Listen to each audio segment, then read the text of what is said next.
All right, we will call this meeting, March 10th meeting of Lawrence County Commissioners to order. Would all please rise for the Pledge of Allegiance, followed by a brief moment of silence.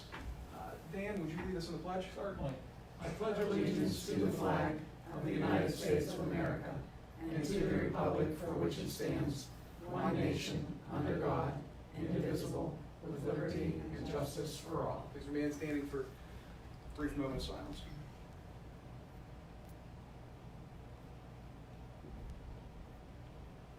Thank you. Carol, please call the roll. Commissioner Spillwinkle? Here. Commissioner Vogler? Here. Commissioner Boyd? Here.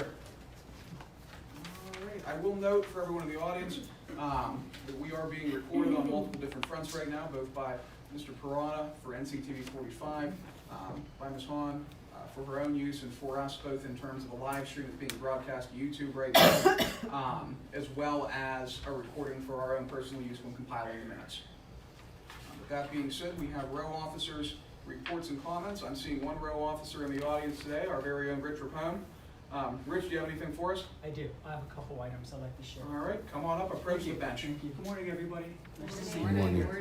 Good morning to you. Morning.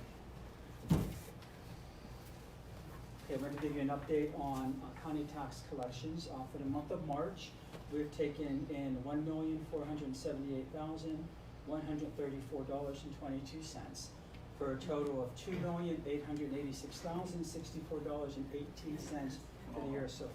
So we're off and running and doing very well. Okay, another matter I do want to discuss, and I'll be issuing a press release on this as well too, is the Treasurer's Office received an inquiry in regards to small games chance licensing, specifically Chinese auctions. Oh. And what the inquiry was, as they had noticed that going to these events, that baskets have been donated that have alcohol in them. Okay, and they wanted us to look into that. So this morning I did have a conversation with Captain Jamie Jones, who is our contact in these matters. And indeed, it is against the law to do that. And you cannot put bottles of liquor in baskets and donate them to these different organizations. It is a misdemeanor one with a $500 fine that the organization will be fined, okay, if it's reported and found upon. So I'm gonna get that out there as soon as possible. Yes. Because I know going to the events, we notice a lot of those out there, and you know what, it's just ignorance, people don't know, and it's never been questioned. So he said what you can do is you can put empty bottles of liquor in your basket along with a gift card, like to a winery, to the state store, and do that. You know, but it's my job to educate the people once we're aware of something out there. I know there's a lot of that that's going on that people contribute. And I do have all the different legislation in the liquor control codes to go along with it. So we're going to be issuing a press release based on that, just to let everybody out there know that, you know, that it is the responsibility of the organization not to accept that, because they can be fined $500 for it. So let me ask you this, we text this morning, does the Union Lions Club, do they operate on that? A small games and chance license when we put together that basket auction? Yes. Well, I'm glad you told me that, because I was going to get some. As would I. It's a very popular item, it It really is. is. I mean, It it is, is. you know, it's a big draw out there, you know, and I just, Right. you know, it's my job once I have information to put it out there. I don't want anybody, because the intentions are always very good. But Absolutely. sometimes the methods, you know, aren't right, so, you know, with that being That's said, great to have yeah, that I'll be putting out a information. press release today on it. So I Okay. want as many people to know, especially the organizations, and even the people to know that it's against the law to do that. Okay, so, any questions? But that alternative Yes, that is available too, it is. because a gift card is a gift card, A is a gift gift card is a card, gift but card, yes. the presentation of it, I like the idea that you could actually use the empty You bottles can use the and have the empty, gift card, empty sure. bottles, yeah, because Yes, pretty much okay. it's, you know, the Liquor Code Title 47 of the Liquor Control Board prohibits the sale of alcohol without a license, and then somebody with a liquor license is prohibited to give away alcohol as a How prize. about that? Yeah, and offering alcohol as a prize at any type of gaming event is considered a sell. Okay. So that's what that all Yes. falls under. It's all encapsulated under that Title 47 of the Liquor Control Board. So we're gonna get that out there. Yeah, today. absolutely. So, okay, so your question on it?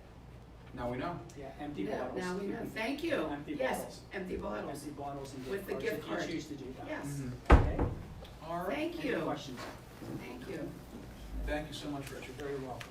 And as always, thank you to the employees of the treasurer's office Yes. for expedient tax collection.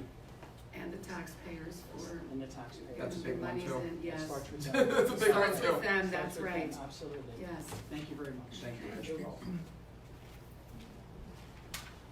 All right, we are moving on to the public comments section. Does anyone in the public wish to address the board?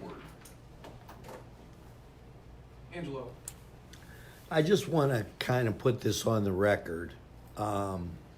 We've had a malfunction again where our mail hasn't been being delivered. Now, this is every March since 2017. Mm-hmm. And so I talked to Mr. Rapone. I don't know. I'm going to call again the Postal Inspector General, but if people aren't receiving their tax bills or something, we've changed our address according to what they've told us, and we send our invoices out at PNC Bank, Mm-hmm. and they've made PNC Bank change this address now. This is going to be the fourth time, 2017, 2018, 2019, and now 2020. Mm-hmm. And so I'm just making everybody aware that that has happened. Okay, thank you. And obviously, you know, I would suggest, you know, if you think there's something going on with the mail, like you said, contact. the Yeah, Postal I Service. am. Okay, good. I got some pieces now that. Absolutely. All right. Carrie, come on up. Good morning. How you doing? Good morning. Carrie Hahn, Wilmington Township.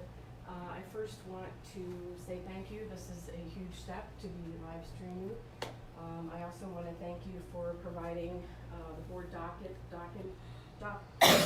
packet, which includes the meeting minutes. Absolutely. As I did point out, though, to Mr. Bonesco, that the change to the employee handbook, a copy of that draft should also be here as well, so the public can review it.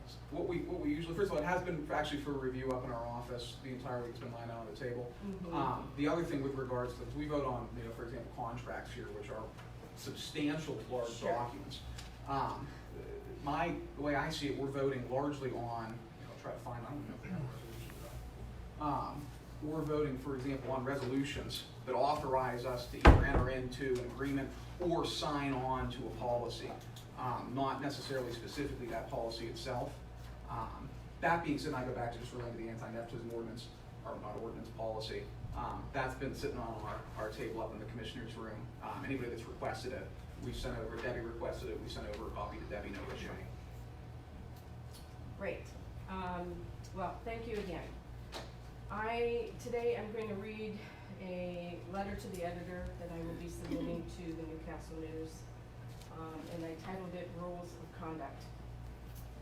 As noted by the news on March 6, 2020, I requested that the public be provided a copy of the County Board of Commissioners board packet, which includes the draft of the previous minutes, so that the public can view the records before the board takes action on those records. The news quotes Chairman Boyd, "It's the right thing to do, and this board is committed to being as transparent as possible," end quote. Since January 14th, I've also requested a copy of any policies or procedures regarding how commissioners' meetings operate. After waiting 7 weeks, the county open records officer finally provided me a copy of the rules of conduct.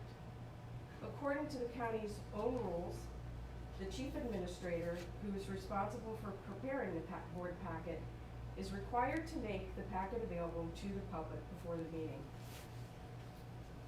And I actually brought a copy for you in case you didn't have that. Apparently that was